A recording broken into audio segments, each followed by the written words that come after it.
Happy New Year, guys. Welcome back. I'm really sorry I took a long break. This is Editing Kimber. I am re-recording my opening because I wanted to make sure I touched on a couple things. Like, number one, I apologize for how dry my hands are. They've been taking a beating between all the hand washing because of COVID and colds and you name it. And then the fluctuation of temperature here in Florida. It's been 40 degrees one day and then 100 degrees the next day, and my poor hands are just taking a beating.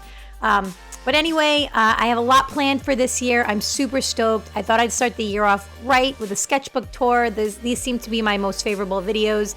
And plus, it's kind of a nice little peek into what I like to do in my spare time. So I hope you enjoy it. And there's more to come. So stay tuned. So as I started editing this, I realized I think I want to re-record over everything because I was kind of rambling. So hopefully this will be a little bit better. But this is my first page, and I always wait a little bit to do the first page. I skipped it right out of the gate.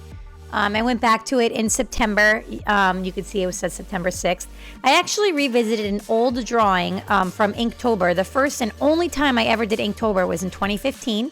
I did my little Kimby character, and she was always doing something, but this one was particular with the cereal monsters.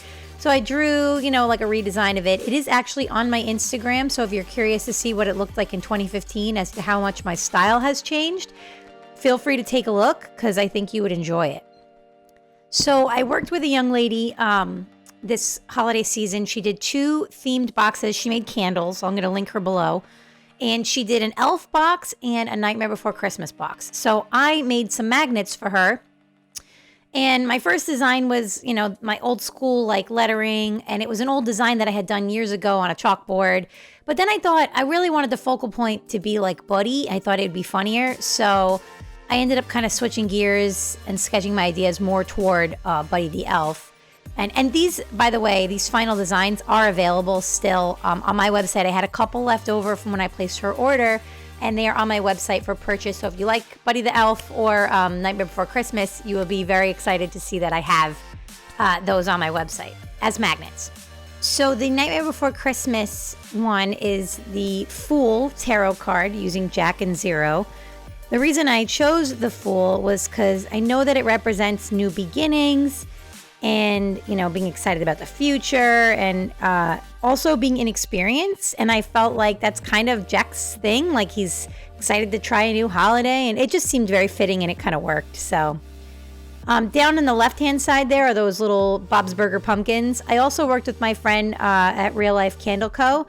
She was doing a Halloween box, and I designed a magnet for her as well. First, I was going to go with the pumpkin heads, but then I thought what's better is the family carving pumpkins. And of course, unfortunately, Teddy got left out, but I designed a really nice magnet for her using the 5 main characters and their kind of classic pumpkin look there. And I actually have the sticker, which I was telling you in the video, the size of the sticker. It's pretty big. It's like 7 inches long. I have that available on my web shop as well. So this is Chris Farley, and it was just a sketch. I had done a sketch card for a friend doing the 90s series that I did, the 90s sketch cards. And he asked for Chris Farley, and then once he saw how good it was, he wanted the Patrick Swayze as well. It was the SNL skit, the Playboy tryouts or whatever, I forget. Or Chippendales tryouts, that's what it was. So, and this was my original plan for Sketchtember too. I totally anticipated doing it, and I was going to do all these really fun things with video games, and then I got really busy planning Drawloween because I wanted to be ready early. And then so I kind of realized, well, why don't I just create a list for November and do Nintendo November, since I wanted to do Nintendo games anyway. Classics, like this one is Maniac Mansion here on the right, and then we're rolling right into Drawloween. So day 1 was Seasoning of the Witch, and I chose to emulate Mary from Hocus Pocus because I think that she's hilarious and I just like her look. So I tried to use her as a little bit of reference. And yeah, basically going forward with these Drawloweens, what I was trying to do is create interesting compositions and creative, just everything, like the little character, layout. I just wanted it to look unique and different, like from stuff I normally did. So what I started doing was on the left, I would create the sketch And then on the right, I would kind of create my finalized sketch, because then I can kind of choose to do with if I wanted to color them or whatever else I wanted to do with these later on. So yeah, and you can see that little thumbnail was supposed to be him living at like a little can house. Like when I worked at Trader Joe's, I kept picturing the black bean can. So I was going to make like a little house out of cans, and because he's the creature from the black legume. And then I was supposed to, I did actually paint that on this channel, so you probably have seen it. I did it in gouache.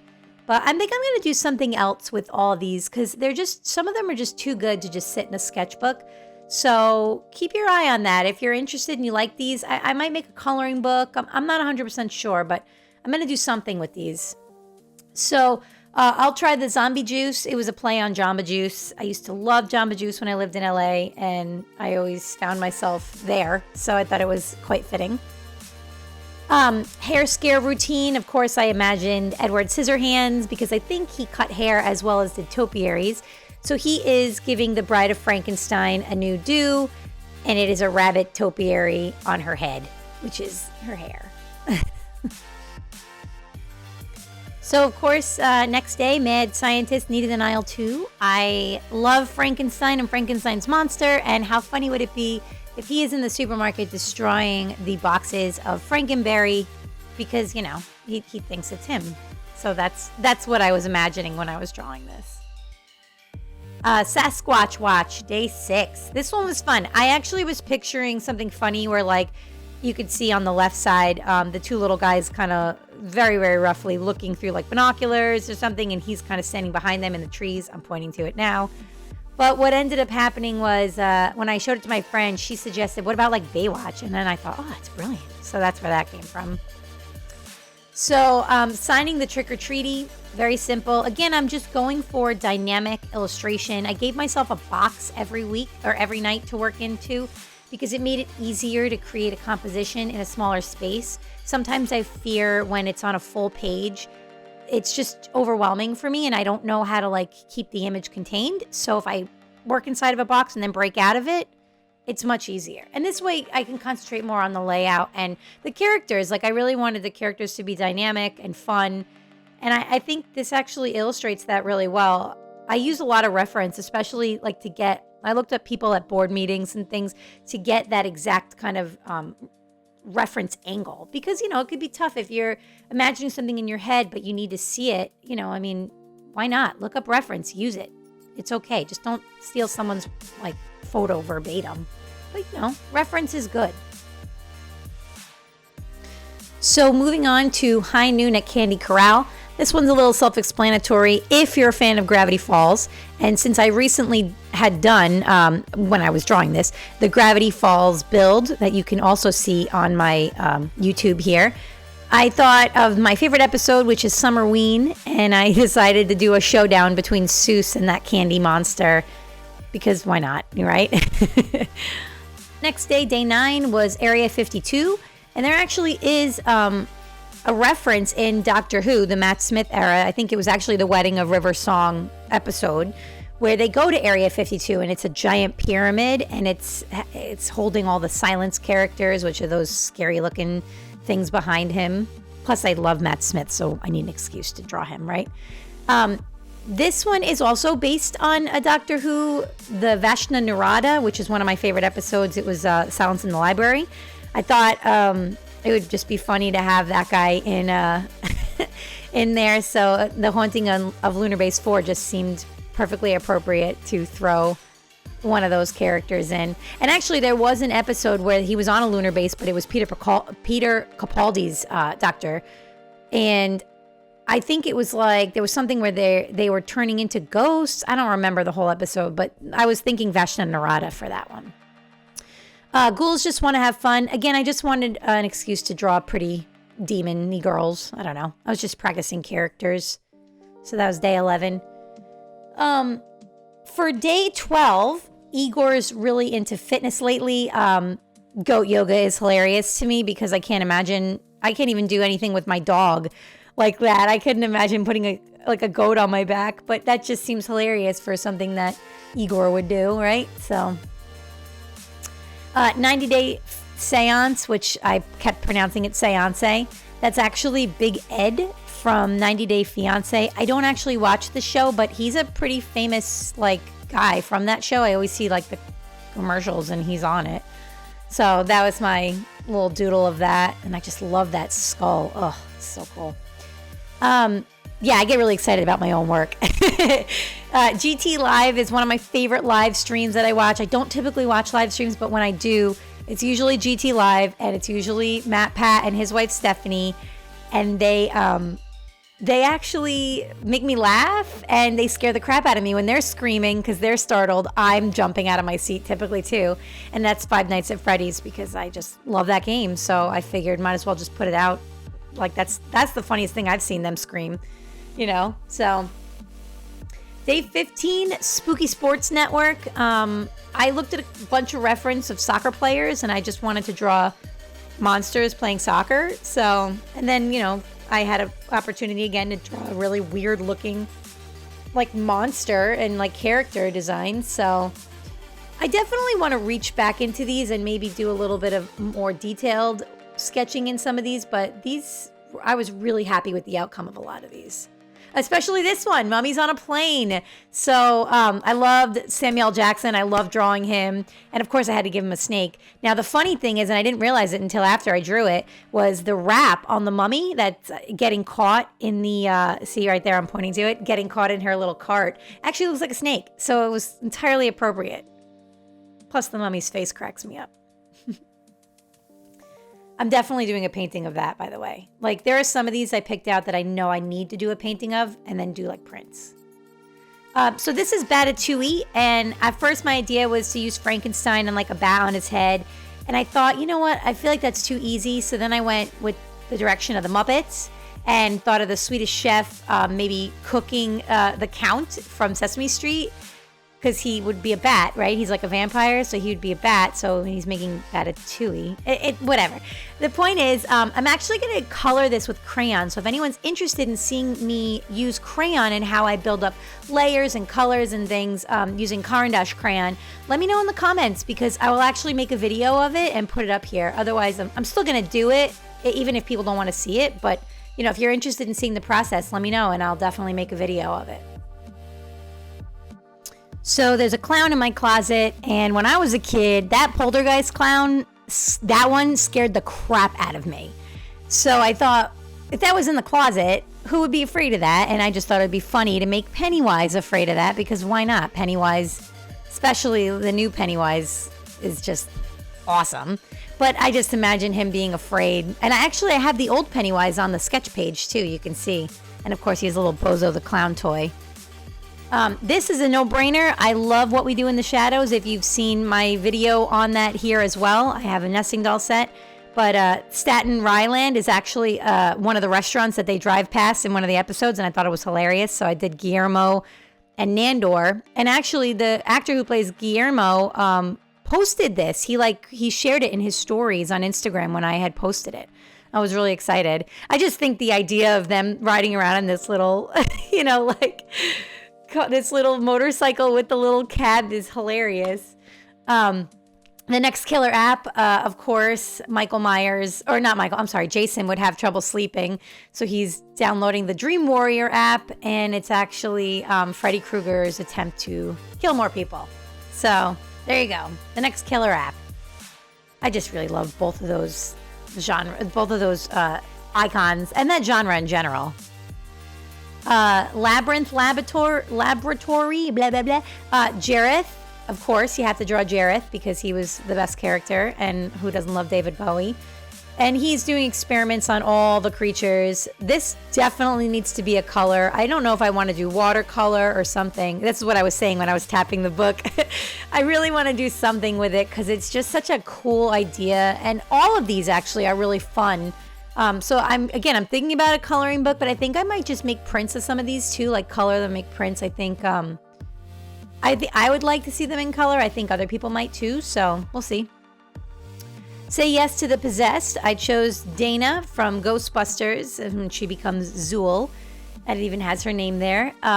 Those are the two folks from Say Yes to the Dress. I don't watch it, but I just had to look them up. But Yeah, and I went over the pencil sketch in a darker color, and I regret it only because I love the sketchy feel, but I think it's more visible for you guys to be able to see it. But, you know, whatever. So, if you're a kid of the 90s, you might remember Hanson and their tune, I can't even say it, Bop, and this is Toon Bop. So, I tried to hide like this is the 90s because that is very 90s. Unless you've heard the updated version by them, which is crazy. Okay, so this is a big, big thing. So I am obsessed with the Goonies and the Monster Squad. And way back in the day, and I'm actually going to show you the picture in a second, the prompt was Monster Arcade. And I had drawn this years ago where I drew each character separately in my sketchbook and then pieced it together in Photoshop. Everything was drawn by hand except for that background up there that I actually drew in Photoshop.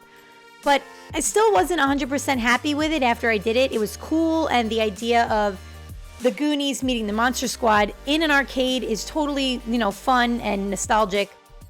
But what I realized was I needed to do something more with this because I was not happy with the outcome of the drawing. So I had even started painting it, and I'm going to bring up the old painting. But you can see how much my style has developed, and I feel like it's much more curated. Like, it just looks better. It makes more sense this way. Here is the painting I had started with the original drawing. I transferred it onto the board. It's a really nice birch board. And as I started working on it, this is like a couple years ago. It's probably like a year or two ago now, where I wasn't even comfortable with my painting style yet. Like, I was still developing it, and I was trying to rush it, and it just didn't feel right because I was unhappy with the drawing. So I literally went back to the drawing board, and that's where this new piece comes from. And this piece will be finished. This I will paint because I really like how much more fluid everything looks. My style is there, and I'm just more comfortable with it as a whole. So, and again, I was talking about going with the actual rectangle shape and like working it from a box. All right, day 25 is Hack-O-Lantern. So of course I have Mr. Mike Myers hacking his Jason pumpkin, getting all the pumpkin guts out, and then, you know, enjoying his Halloween. I definitely used a reference for that dramatic angle because I'll tell you, sometimes I have a tough time too. If I don't look at reference, I can't always figure out what the right approach is, and I want things to look accurate, you know. So day 26 is Beach House Beasts, and I definitely revisited this character from past Drawloween, where I used the same idea, the Fang 10. I'm going to insert a picture here so you can see it. But these are also the same characters from the signing the Trick or Treaty earlier. I like to revisit characters. I feel like it's like a nod in your favorite books and things when like characters pop up again. I just like that kind of thing, even in TV shows. So if I can do it in my sketchbook and, you know, make something out of these someday where maybe these characters come back and do something on an adventure, why not, right? Oops, Where's My Skeleton is a nod at my favorite skeleton, the Crypt Keeper. I used to watch this late at night when I was a kid, like a teenager, and it scared the crap out of me. But I just thought it would be funny to draw, you know, this PA who's maybe piled a bunch of books on top of the coffin, and the boom mic operator is looking for the Crypt Keeper. Day 28, Graveyard in the Playground. And of course, I always think of the bones that come up from the ground from the swimming pool in Poltergeist. So there's my Carol Ann, my little Robbie and his dog. And then, of course, they had just buried Tweety. And underneath are the bodies getting ready to come up through the ground. One of my favorite movies. Such a classic. Ugh. Around this day, I was starting to get a little burnt out, and I almost gave up. But my friend was like, no, you got to keep going. So the last couple are actually really good. She gave me that extra push. The Brilliant Professor Pumpkin, it's just basically as it is. Just very simple character, simple layout. You know, I'm still kind of trying to hone my craft on a couple things, and I just tried to stick true to that as I went through the last couple days. I didn't have a dream costume concept, but I always enjoyed going to Halloween Town when I lived in LA, and so I drew my little Kimby character. That is me as a little kid. I draw her a lot, not typically lately, but you know, for kids' drawings and kids' books and whatnot. So they always had this huge mask wall, and I just thought it'd be hilarious to draw all these funny masks. And her shocked expression says it all. So you're going to see next, I accidentally didn't allot for the right amount of pages. I was showing here that I was supposed to skip enough pages for the entire Drawloween, and I didn't. So these were my apothecary bottle sketches that I did in a previous video, and just a couple more. And then once I realized I made a boo-boo, I just added my last page, which I'm going to actually show you the original of this. So I used to always do a Halloween card where I had a main villain and, you know, the characters, whether they're kids dressed up as the characters, like from Pac-Man, let's say, kids dressed up as the ghost or whatever, for Halloween, visiting the main villain's house. So I had done that Stranger Things one in 2016, but I never finished it. So I thought it was really appropriate to do this same redrawing, except, you know, obviously my style has gotten better and I kind of made it a little smaller, and I might actually end up using this for a Halloween card someday. I'm definitely gonna, you know, ink it and color it some way, shape, or form, but Stranger Things is one of my favorite shows, so I felt like it really needed to be in my Drawloween. Plus, I felt like I really needed redemption for not finishing that card back in 2016, and now I just feel like leaps and bounds better. It's really neat to see your style change and how much you develop as an artist. So that's another reason I did that. So moving into November, I decided to finally do my Nintendo November drawing list. A lot of these are definitely ones that I grew up playing. I know that you might not know some of them, but it was really fun for me. And I encourage, if you want to do something like this, maybe make a list of your favorite games, you know, and again, I stuck with that little box design where I kept my ideas contained to the box and maybe they could pop over the border. This is Maniac Mansion, definitely my all-time favorite game from Nintendo. It was also a computer game and later on became Day of the Tentacle. I think it was also a TV show from what a couple people have told me, but I'd never seen it. So I do have more. I guess I skipped a page here because I had some commissions that I had started. And this thumbnail book comes in handy. I'll explain more as we go through, but it helps because I ran out of pages. So this Burger Time. This is actually a commission, and then the one on the right is a trade I did with my friend. She liked Leon from Resident Evil, and I told her my favorite things, of course, are Bob's Burgers, and I loved old school video gaming, and Gauntlet was my favorite. So she mashed up Bob's Burgers and Gauntlet, which was pretty classic. That was my favorite arcade. I used to play that at the local pizzeria. It was so awesome. Definitely a child of the 80s. So anyway, moving on, day 2, Burger Time, classic game, as well as Deja Vu. That was a weird one. I did like that because I like detective games. I never beat it, but I enjoyed playing it. I love the music. I could literally just have a soundtrack of all my favorite Nintendo game musics and just be so happy. I actually watched the playthroughs because they're so fun and nostalgic. Paperboy, obviously another classic, and Skate or Die, which, fun fact, I actually spoke with one of the men who created Skate or Die, Ski or Die, and I'd kind of tagged him through Instagram and found out that character in the front there, I thought looked like a punk version of Rodney Dangerfield, and he confirmed that it was. That's what they were going for. Back in the day, Rodney Dangerfield was a huge comedian and actor, and they turned him into a punk version for Skate or Die, and I thought that was great. So I think even Ski or Die, they did another version of him where it was like his cousin or something. Some little fun facts. So next, Legend of Zelda. Definitely going to be painting that one. It's already on the board waiting to be painted. It's on an aqua board, which is a really nice ampersand brand board. I highly suggest looking into those. Punch Out, another one of my favorites. I loved all the characters, but those are just some of the ones I picked to make the composition look cool. And of course, Mario had a guest spot as the referee. Bubble Bobble was a game I actually played in the arcade more than I played on Nintendo, but it is a Nintendo game, so it felt like it was fitting.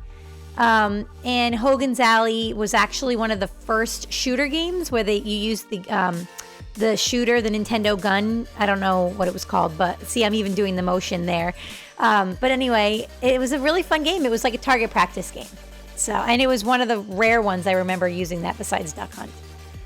Dr. Mario, of course, this is where I started using my thumbnail book because I ran out of pages. I wasn't going to have enough to fill the sketchbook, and I wanted all the Nintendo November to be in one book.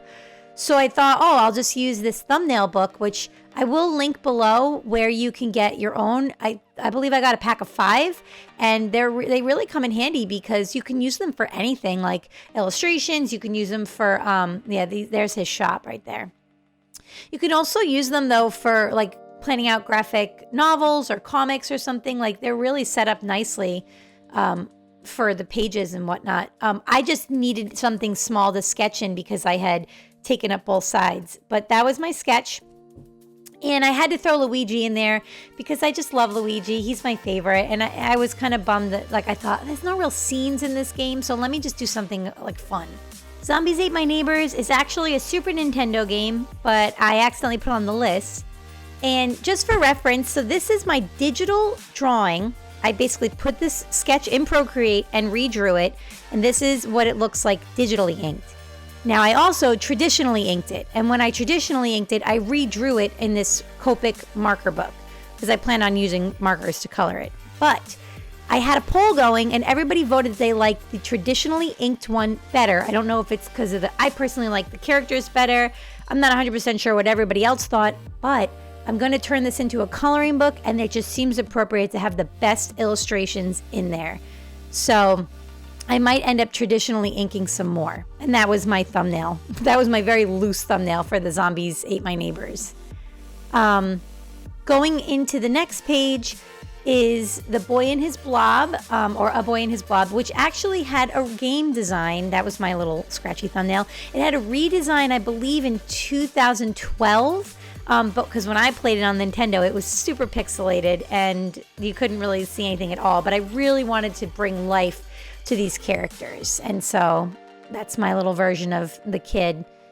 Also, I love dogs. I love ducks. I love drawing animals. So, of course, I would do Duck Hunt. It was one of my favorite games because you could use that shooter gun.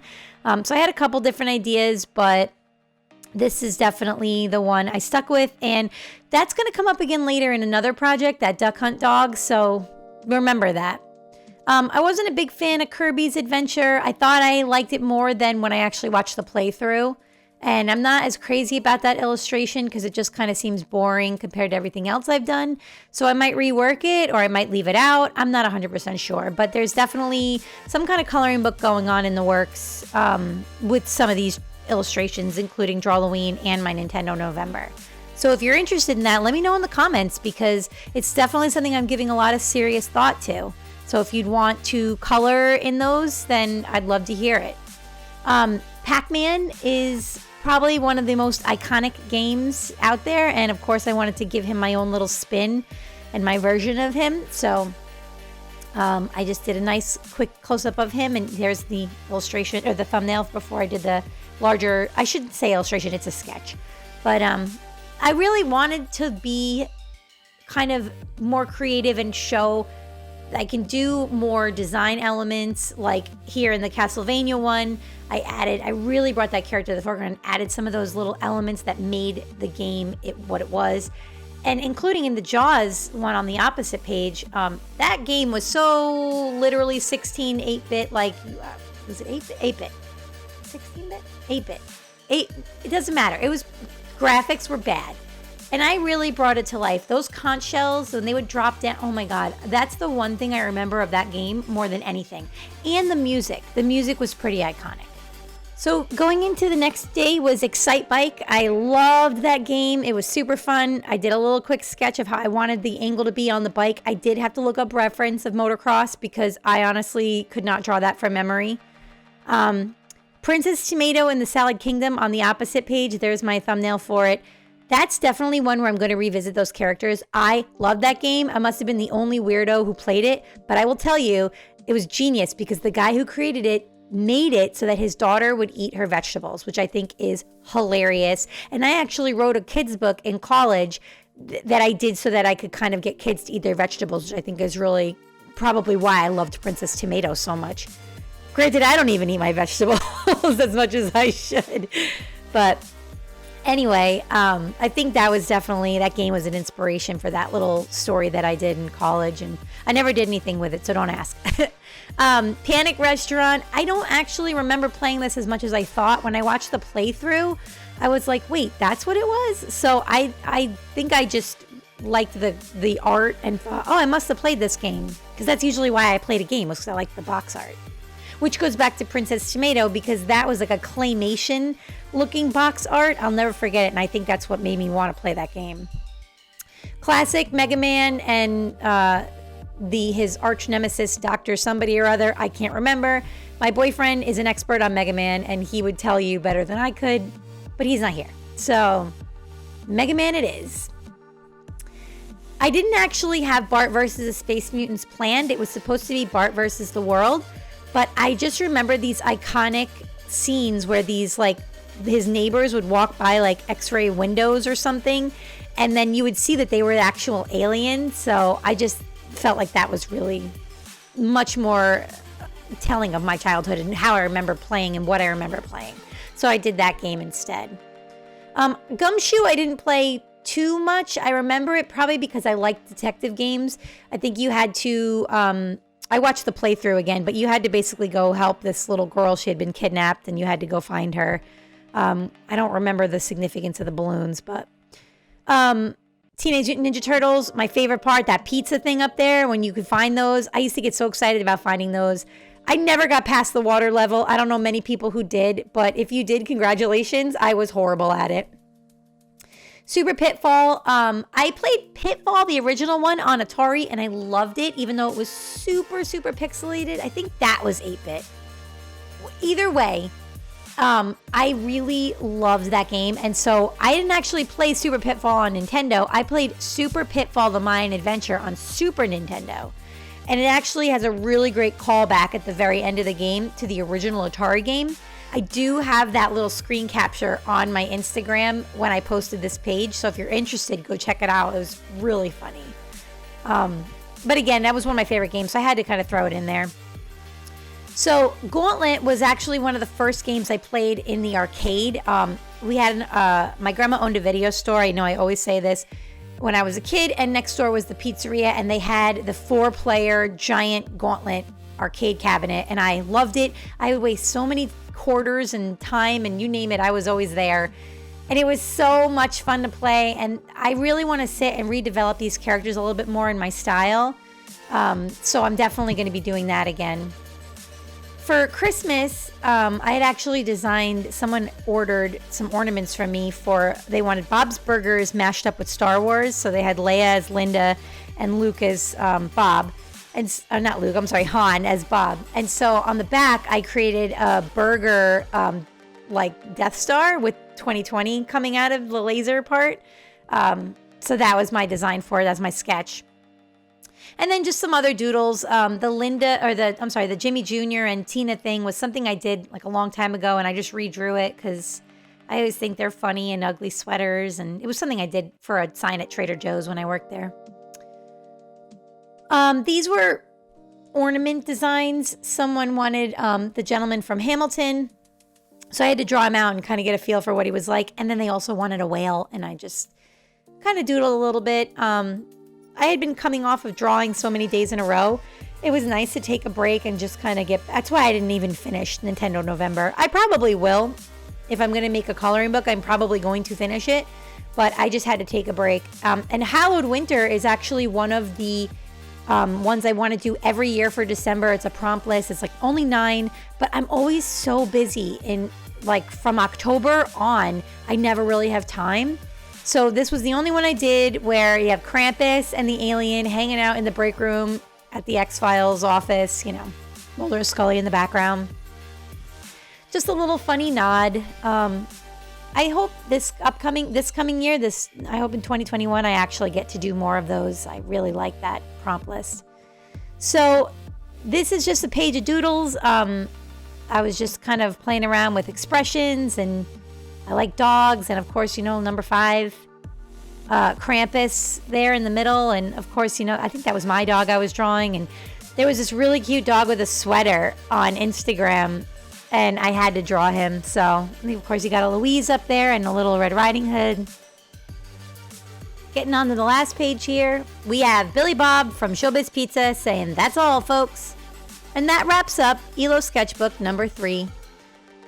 So, I hope you found some inspiration in this. I really tried to keep drawing every day, at least for the later part of the year. I know it was a really tough year for everybody, but I'm really optimistic that with the more that you keep working and working at your craft, you get better at it, which is why this year is going to be the year that I finally finish my children's book that I've been working on, my graphic novel, and I would love to put out a coloring book for you guys. So if you're interested, let me know. But also I have fun projects I'm going to be doing on the channel, including things with Nintendo stuff, like for my own personal arcade room, as well as some shadow box designs. It's going to be great. In the link below, or in the description below, I will link to the thumbnail book and some of those stickers that I have on my sketchbook. In the meantime, I hope you enjoyed yourself, and I will see you back at the drawing board. Happy New Year, guys.